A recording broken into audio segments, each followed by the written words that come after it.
Alors, pour parler de l'altermondialisation, il faut d'abord comprendre la mondialisation. Que veut dire la mondialisation?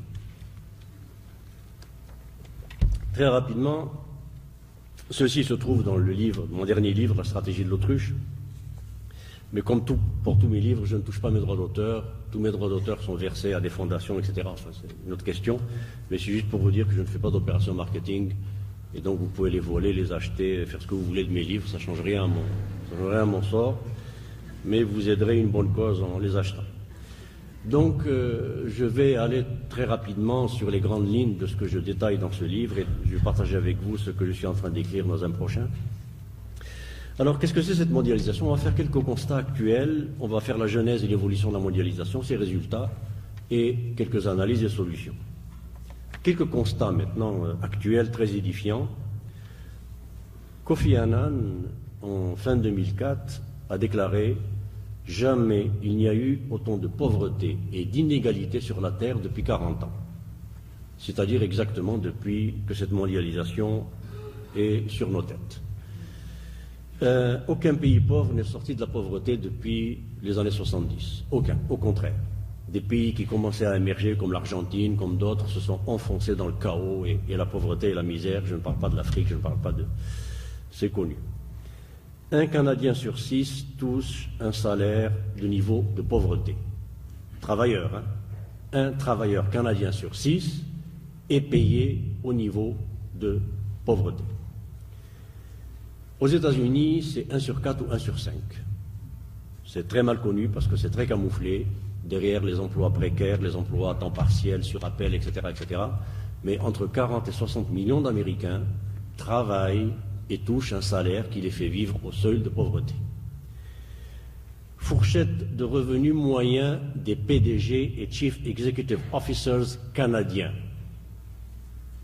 Entre 6 000 $ de l'heure et 73 000 $ de l'heure.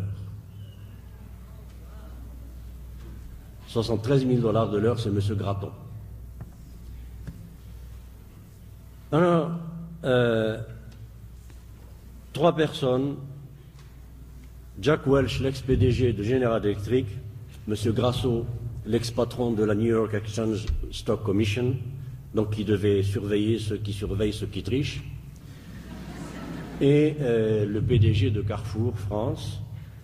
À eux 3, ils totalisent en prime de départ en retraite 20 000 ans de revenus moyens américains, 200 000 ans de revenus moyens algériens, 600 000 ans de revenus moyens béninois, 1 200 000 ans de revenus moyens du Bangladesh. Voilà la mondialisation. 3 milliards d'individus sur la planète vivent avec moins de 2 $ par jour, pendant que chaque vache américaine et européenne reçoit 3 $ par jour en subvention pour enrichir des fermiers qui sont déjà riches. Plus de 80% du commerce mondial se fait entre multinationales et filiales de multinationales. Sur 100 $ de commerce mondial, 97 $ vont aux pays riches. Aujourd'hui, l'oikos logos, c'est-à-dire le discours sur la maison, sur le logis, l'oikos logos, le discours sur notre terre, s'érige contre l'oikosnomia, c'est-à-dire contre le discours économique. Nous avons l'écologie, oikos logos, contre économique, oikosnomia. Maintenant, pour faire de l'économique du profit, il faut de plus en plus massacrer la nature. L'économie est devenue finance contre ses propres facteurs, le travail et la nature. Pour faire des profits, il faut de plus en plus faire de chômeurs et de plus en plus de pollution et de contamination sans évidemment compenser la nature. Nous sommes dans la 5e plus grande période d'extinction d'espèces dans l'histoire de la Terre. En 2004, 12 000 espèces étaient menacées d'extinction et sont sûrement déjà disparues. 90% des grands poissons de la planète ont disparu, il n'en reste que 10%. Les baleines, les rocs, etc., les orques, les requins. Je ne parle pas des requins de Wall Street et de Washington, ça c'est une espèce en voie de prolifération. Dommage, malheureusement. La nature ne fait pas bien les choses. Maintenant, Vous savez aussi, les Suisses sont en train de couvrir leurs glaciers avec des couvertures de plastique et de lin. Non mais où on est là? On va bientôt mettre un parasol au-dessus de la terre pour ralentir les rayons du soleil. Mais vous vous rendez compte à quel point on est devenu fou? La solution aux glaciers de Suisse, c'est pas de les couvrir avec du plastique et du lin. C'est de dire à ces maudits malades qui veulent que la terre donne plus de pétrole, plus de bois, plus de poissons qu'elle ne peut donner, leur dire d'arrêter de faire les fous. C'est ça qui arrêtera les glaciers de fondre. C'est pas de les couvrir avec du plastique. Et après, on va couvrir le pôle Nord aussi de plastique. On va aller jusqu'où comme ça avec ces... Donc, genèse, évolution de la mondialisation. Tenez-vous bien, la mondialisation, ce n'est absolument pas ce qu'on vous a expliqué, ce qu'on vous dit, ce qu'on vous crie sur tous les tons. Quelque chose de naturel comme ça. Un beau jour, Dieu a dit, mondialisation soit, la mondialisation fut. Et puis, il faut s'adapter. On n'a rien d'autre à faire qu'à s'adapter à la mondialisation. Qui n'est pas adapté ici? À part Tarek et moi, évidemment. Cas particulier. Alors, voilà, donc, mondialisation est arrivée, il faut s'adapter.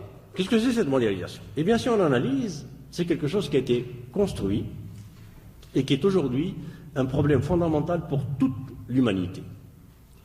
Le point de départ de la mondialisation telle que nous la connaissons maintenant, avec ces dégâts dont je viens de donner quelques indices, c'est le gâteau mondial des richesses qui a commencé à rétrécir et qui a arrêté de grossir et rétrécir à partir du dernier tiers du XXe siècle. Je parle du gâteau économique, je ne parle pas du gâteau financier.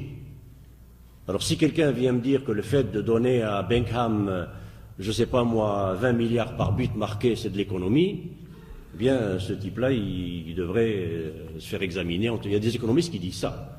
Ça, c'est un acte financier.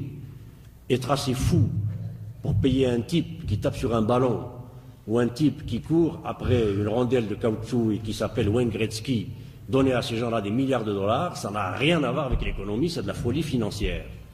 Et la folie financière, c'est la mort de l'économie.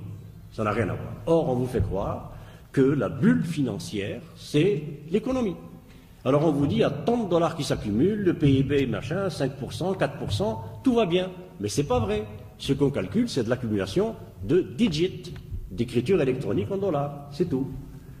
Alors je vous demande si c'est ça qui va nourrir un Béninois qui crève de faim ou un poulet. Le poulet, c'est de la vraie économie. Les digits dans la bulle financière du Nasdaq et de Wall Street, ce n'est rien d'autre que du vent financier pour enrichir des fous qui deviennent de plus en plus fous, parce qu'avec cet argent, que vont-ils acheter et que vont-ils faire pour aider l'économie? Dans quoi vont-ils investir? Sinon, des produits de spéculation, des produits de luxe. Nous sommes dans l'économie de super luxe, c'est celle qui va le mieux, parce que les plus riches sont de plus en plus riches et ils peuvent se payer du luxe, mais l'économie du luxe, ce n'est pas l'économie qui fait du poulet et du grain de blé. Or, c'est ça qui maintient l'humanité et l'économie réelle. Donc, cette économie-là a commencé à rétrécir et s'est arrêtée de grossir fin du XXe siècle, dernier tiers, parce que, tout simplement, la mer ne peut pas donner le maximum de morue. Celui qui veut faire le maximum de profit avec la morue, il est obligé de pêcher le maximum de morue. Mais l'océan, il ne donne pas le maximum de morue, il donne la morue qu'il peut. Or, aujourd'hui, il n'y en a plus de morue. Et ceux qui faisaient de l'argent avec de la morue, maintenant qu'il n'y a plus de morue, ils veulent faire de l'argent avec l'eau. Ils demandent à Charest et à Martin de privatiser l'eau pour faire de l'argent avec l'eau, avec des biens communs, des biens publics. Et après-demain, ça sera l'air. Ils vont demander qu'on privatise l'air. Non, sérieusement, vous ne trouvez pas qu'il y a des gens qui abusent en respirant trop? Moi, j'en connais qui ne devraient pas respirer. Hein. Alors, tu veux respirer, tu payes. On va élaborer un marché de la respiration. Et vous respirez trop, monsieur, je vous entends là. Hein. Oui, oui. Bon, donc, alors voilà le cynisme, voilà vers quoi on va arriver. Donc, le problème néolibéral fondamental, c'est le suivant. Le gâteau mondial diminue, il rétrécit. La part des plus riches, qui a augmenté de façon exponentielle pendant les 3 derniers siècles, eh bien cette part-là, les riches veulent la conserver ou l'augmenter. Et le problème néolibéral, c'est le suivant, de la mondialisation néolibérale qu'on nous impose, ça a été dès le départ, comment conserver la part des plus riches et, si possible, la faire grossir quand le gâteau ne grossit plus. Ça va? C'est très simple. Si vous voulez faire grossir votre part quand le gâteau ne grossit plus, vous prenez sur la part des autres. Pas compliqué. Il faut démocratiser l'Irak. Il faut démocratiser l'Afghanistan.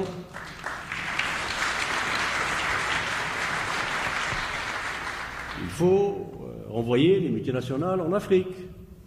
Il faut faire payer tous ceux qui étudient. Hein? Tous ces maudits jeunes qui thésaurisent l'argent. Et les assistés sociaux qui ont des bicyclettes. Vous trouvez ça normal, vous, qu'un assisté ait une bicyclette? Hein? Bon. Il faut couper les bibliothèques, couper les livres dans les écoles, baisser les salaires des profs, baisser les subventions pour les pauvres et les malades et les vieux, etc. Ça va? Ça s'appelle privatiser, rationaliser et rendre plus efficace dans le langage de la mondialisation.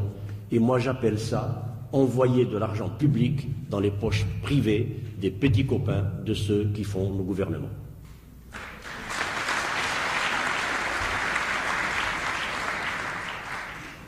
Alors, pour aller vite, voilà le problème fondamental donc, de cette mondialisation. Et on nous l'a imposé comment? À partir des années 40, Bretton Woods, ça a été la première étape. Les institutions de Bretton Woods, donc le FMI, la Banque mondiale, l'ancêtre de l'OMC, qui était le GATT, General Agreements on Trade and Tarification, je préfère, moi, GATT, parce que ça veut bien dire ce que ça veut dire, le gouvernement américain sur toute la Terre. Ça, c'est clair. Mais ils ont changé ça pour OMC plus tard. Alors, donc, dès les institutions de Bretton Woods, les Américains et les Anglais voulaient imposer un ordre mondial à leur mesure et à leur conception tout de suite après la guerre, donc faire du commerce en paix, ça c'est le prétexte officiel, mais officieusement en dessous, c'était déjà la guerre sterling-dollar, et ils ont même failli adopter une monnaie commune mondialisée qu'ils appelaient le banco du côté anglais, c'était Keynes, et du côté américain on appelait ça l'unitas. Mais finalement, ils ne se sont pas mis d'accord parce qu'ils voulaient encore continuer la guerre sterling au dollar. Et vous savez, c'est le dollar qui a gagné. Donc, et un dollar convertible à parité égale avec une certaine quantité d'or, ce qui maintenait une certaine stabilité. Mais en 1971, à cause de la guerre du Vietnam, parce qu'il fallait fabriquer beaucoup plus de dollars que les Américains ne pouvaient garantir, Nixon a fait éclater le consensus de Bretton Woods en déclarant la non-convertibilité et le flottement du dollar. Bon, ça c'est le premier point. Deuxième, c'est la doctrine du containment, en français l'endiguement, endiguer. Dès le gouvernement Truman, tout de suite après la Seconde Guerre mondiale, donc, la doctrine du containment, c'était de contenir l'Union soviétique et le bloc de l'Est dans ses frontières et l'empêcher d'aller ailleurs. Et un officier de la CIA a déclaré récemment, qui a participé à la guerre froide, il a dit cette époque-là, c'était un jeu d'échecs gigantesque et c'était vraiment à qui enlèverait le plus de pièces à l'autre. Et les pièces, c'est des sphères d'influence, et les sphères d'influence, c'est des pays. Et vous allez voir dans un instant quelle importance ça a.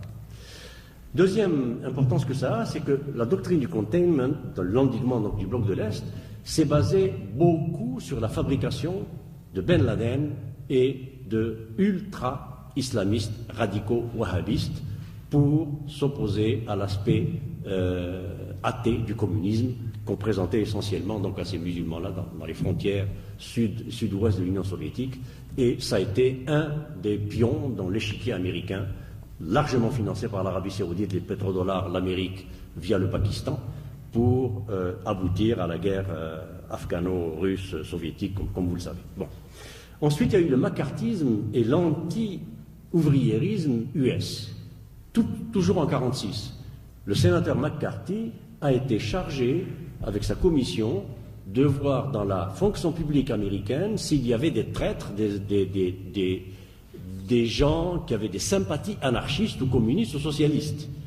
Et on demandait, ça me rappelle ce qui se passe maintenant, vous savez que maintenant, pour la bonne gouvernance d'entreprise et de gouvernement avec les commandites, Enron et tout ça, on est en train de demander aux fonctionnaires et aux travailleurs de faire de la délation. J'espère que vous le savez. Eh bien, c'est exactement comme l'époque du macartisme. Dénoncer tout camarade, tout copain de travail ou copine de travail qui a des idées ou qui a des sympathies anarchistes, socialistes, ouvriéristes, syndicalistes, et on le virait minimalita. Donc, ensuite, et ça, évidemment, ça a empêché toute éclosion d'idées ouvriéristes ou de politiques de classe laborieuse aux États-Unis, notamment et en Amérique du Nord. Et évidemment, ça a laissé le champ libre aux idées néolibérales qui sont des idées de capitalistes, de capitalisme financier sauvage. Les démocrates, c'est l'argent et le capitalisme financier du nord-est des États-Unis. Les républicains, c'est l'argent et le capitalisme financier du sud-ouest des États-Unis. L'échiquier politique américain, il n'y a rien d'autre que l'argent. Et canadien aussi. On va bientôt avoir les conservateurs, je m'en réjouis. Troisième ou quatrième étape, c'est la liquidation des non-alignés. Alors ça, c'est très important. Les pays non-alignés, Bandung 56, Belgrade 62, des pays d'Afrique et d'Asie nouvellement indépendants qui allaient plus vers des nationalismes de type socialiste ou de type nationaliste gauchisant, ont décidé de ne s'aligner ni sur Moscou ni sur Washington. On fait du commerce entre nous. La Russie ou l'Union soviétique envoyait des tracteurs à l'Algérie, l'Algérie envoyait du vin, Cuba envoyait des médecins et des dentistes, l'Algérie leur envoyait de l'huile d'olive, la Tunisie de harissa, etc. Bon. Mais ce commerce a impliqué, à un moment donné, au milieu des années 60, quelque chose comme une centaine de pays dans le monde. Donc c'est une partie énorme du commerce mondial qui échappait au dollar et à la livre sterling. Et ça, c'était intolérable. Et alors, on a assisté en 10 ans à la liquidation du mouvement des non-alignés. Acte 1, assassinat de Lumumba, remplacé par Mobutu au Congo. Mobutu, colonel formé par la CIA et les services belges, qui a duré 30 ans et qui a pillé tout son pays pour enrichir la Belgique et le reste du monde développé. Et le dernier acte, c'est Salvador Allende, assassiné en septembre 1973 pour être remplacé par le grand démocrate qui s'appelle Pinochet.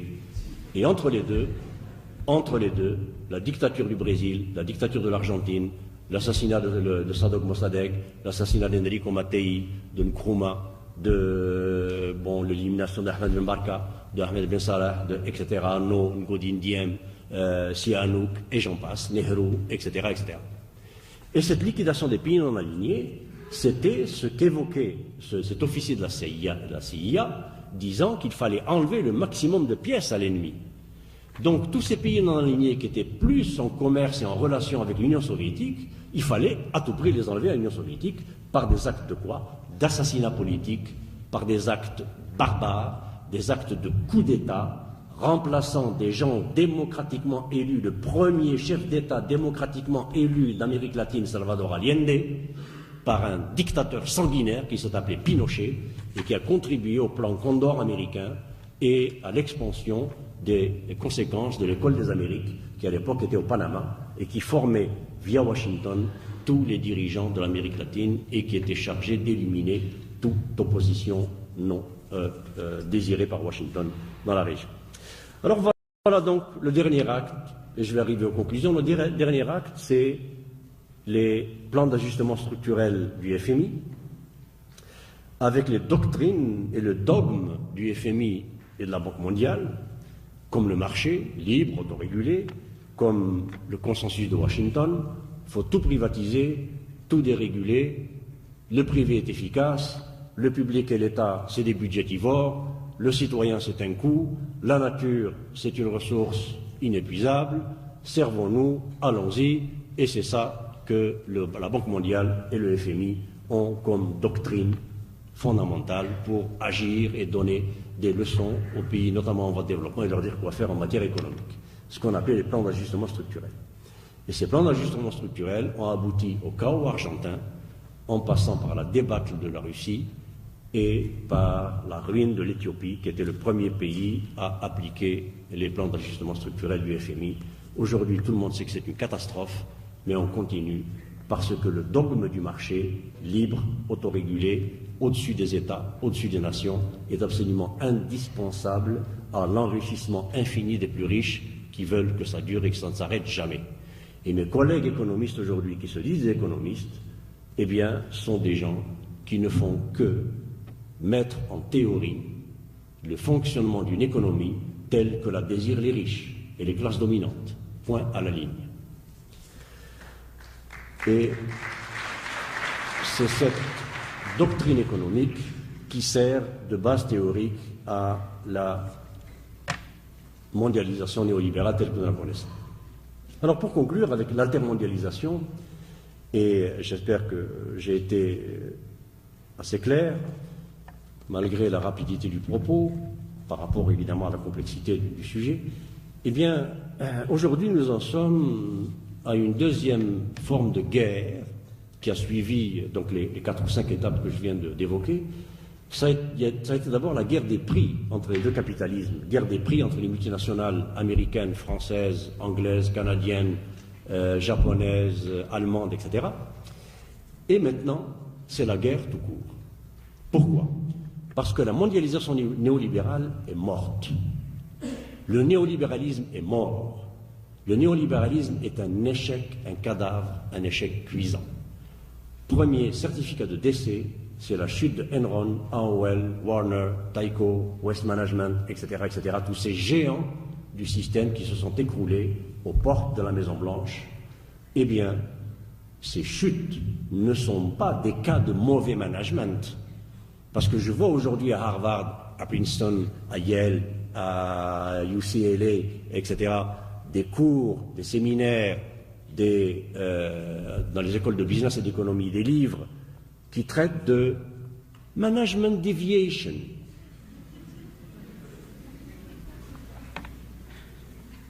Oui, Enron, c'est un petit cas pathologique de management deviation. Non, ce n'est pas du management deviation, c'est le système qui est mort. C'est le système du capitalisme financier qui a montré jusqu'à quel point de turpitude, jusqu'à quel point de crapulerie, de traficotage et de mensonge il doit arriver pour garder les profits. Ce système est mort, c'est fini. Et l'acte de décès extérieur, c'est l'Argentine.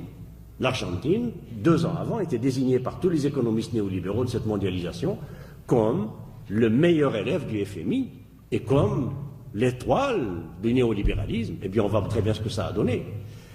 La seule chose qui a évité aux États-Unis de sombrer, sans doute, dans un changement de régime dramatique, c'est le 11 septembre.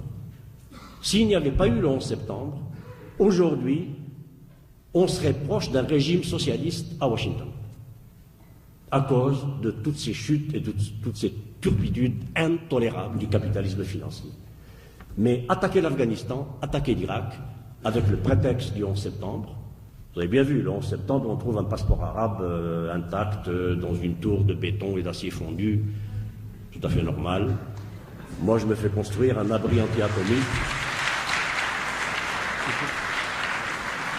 Je me fais construire un abri anti-atomique en passeport arabe. Alors, si vous avez des passeports arabes, s'il vous plaît, gardez-les-moi, je les achète, parce que c'est le matériau le plus résistant de l'univers. Oui, oui. Quand le béton et l'acier fondent, le passeport arabe, il reste intact, avec la photo, tout. Écoutez, il faut en tirer les conséquences, hein. Alors, sur les 19 terroristes recensés, il y en a 7 qui sont encore vivants, mais on s'en fout. 5 ou 6 au moins, hein, qui sont encore vivants et qui l'ont dit, en vous. 15 sont d'Arabie Saoudite. Mais logique, implacable, il faut attaquer l'Afghanistan. Ça va? Bon, eh bien voilà ce qui permet aujourd'hui au capitalisme néolibéral et à cette mondialisation de se maintenir sous oxygène, c'est en exportant ses problèmes et son chaos ailleurs.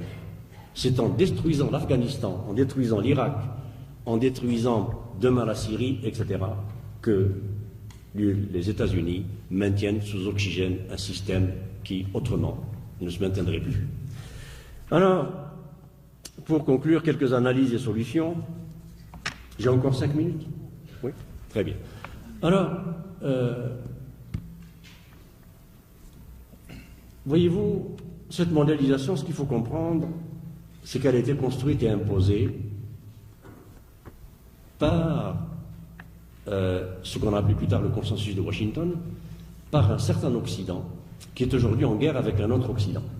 C'est le capitalisme financier de type américain qui est aujourd'hui en guerre contre le capitalisme industriel de type européen, nord-européen, Japon, etc. C'est la guerre euro-dollar aujourd'hui, et de l'autre côté le yen et le yuan qui sont en train de poindre. Et le reste de la planète, donc nous payons les pots cassés de cette nouvelle guerre.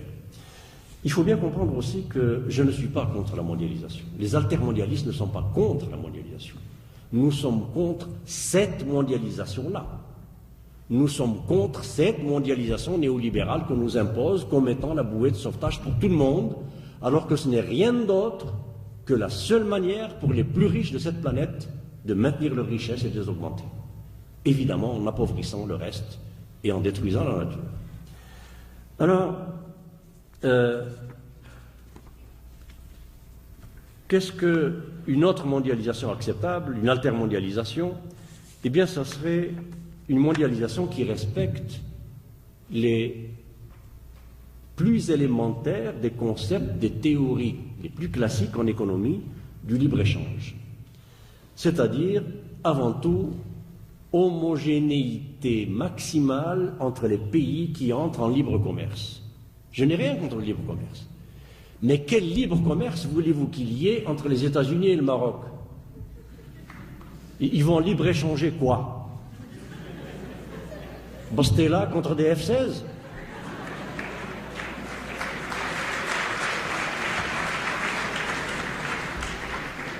Non, le libre-échange, c'est un minimum d'homogénéité économique, technologique, culturelle, d'infrastructure, etc., etc., etc.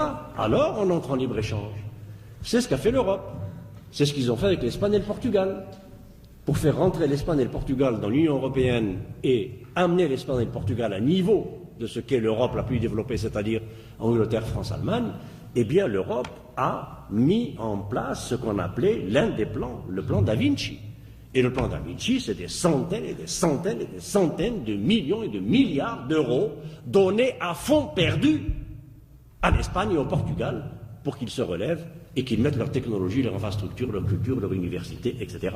à hauteur de l'Europe pour être un marché solvable et un marché de technologie homogène avec le reste de l'Europe. Est-ce qu'on a vu les États-Unis et le Canada faire la même chose avec le Mexique? Un plan TACOS. Et donner au Mexique des milliards et des milliards de dollars pour lui dire, fais-toi une infrastructure, une université, une technologie, etc., à la hauteur des États-Unis et du Canada, et alors on entre en libre-échange. Ça, c'est pas du libre-échange. Ça s'appelle de l'exploitation. Point à la ligne. L'ALENA, ça n'a jamais été un accord de libre-échange. L'ALENA est un accord d'exploitation de Québec Inc., de Canada Inc. et de Wall Street pour bouffer ce qu'il reste de travail bouffable, exploitable du Canada et des États-Unis, et bien entendu du Mexique, et la nature avec. Voilà ce que c'est l'ALENA. Donc, solution, évidemment, aller vers ces homogénéités-là. Et pour aller vers ces homogénéités, il faudrait une mondialisation dans laquelle les pays riches consentent urgemment, non pas à partager, non pas à aider, consentent urgemment à restituer une infime partie de ce qu'ils ont pillé au tiers-monde.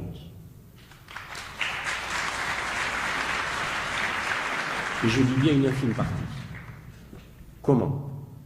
Déjà en 1920, Max Weber, le grand Max Weber, estimait que l'Angleterre et l'Espagne, à elles seules, devaient au Mexique et au Pérou 100 milliards de dollars de l'époque. 1920. Juste le Pérou et le Mexique. Ce que doivent l'Angleterre, ce que devaient l'Angleterre et l'Espagne au Pérou et au Mexique pour les richesses connues, pillées, en termes d'or, etc., etc., etc. Bon, alors, imaginez aujourd'hui qu'on demande aux États-Unis, qui n'ont jamais payé leur dette à personne, de payer leur dette à l'Afrique. 2 siècles d'esclavage. Ça coûte combien? Il faudrait qu'on fasse les comptes un jour. Donc, Voilà, si vous voulez, ma conclusion, c'est homogénéité, non pas aide et charité, mais restitution. Et on fait les calculs, on peut les faire. Et comment, concrètement, sur le plan mondial, taxe Tobin, taxer les transactions financières internationales quotidiennes, ça ramènerait des milliards de dollars par jour pour lutter contre la pauvreté et aider les pays du tiers-monde à se mettre à niveau. Au niveau mondial, toujours, taxer les profits des multinationales. Jacques Chirac l'a proposé dernièrement. Et faire payer, obliger les multinationales à payer dans les pays du tiers-monde des salaires décents. Non pas payer des salaires de 2-3 cents aux Philippines et des salaires de 5 cents à Bombay. Parce que c'est leur propre intérêt aux pays riches à eux-mêmes. Quand ils détruisent ici des emplois de 20 $ de l'heure et qu'ils créent des emplois à Bombay à 20 cents de l'heure, celui qui est payé 20 cents de l'heure, il ne pourra jamais acheter ce qu'il fabrique. Jamais. Et le chômeur qui est fait ici, il ne pourra plus l'acheter non plus. Alors ils font du profit à court terme, ils donnent des dividendes à leurs actionnaires à court terme, mais à long terme, ils sont en train de se suicider et de nous tuer avec. Enfin, au niveau mésoéconomique, macro et mésoéconomique, instaurer à l'échelle de régions d'abord des échanges interrégionaux pour des mises à niveau interrégionales, comme le Mercosur, comme le Pacte andin, comme le Maghreb uni, etc. Et sortir de l'euro, sortir du dollar, sortir de toutes ces monnaies qui sont des monnaies mondialisées de fait, qui ont tous les droits et qui n'ont aucune obligation. Et enfin, inscrire dans les constitutions les politiques économiques. Les politiques économiques doivent relever de la souveraineté de la nation et non pas des désirs des patrons de multinationales. Merci beaucoup.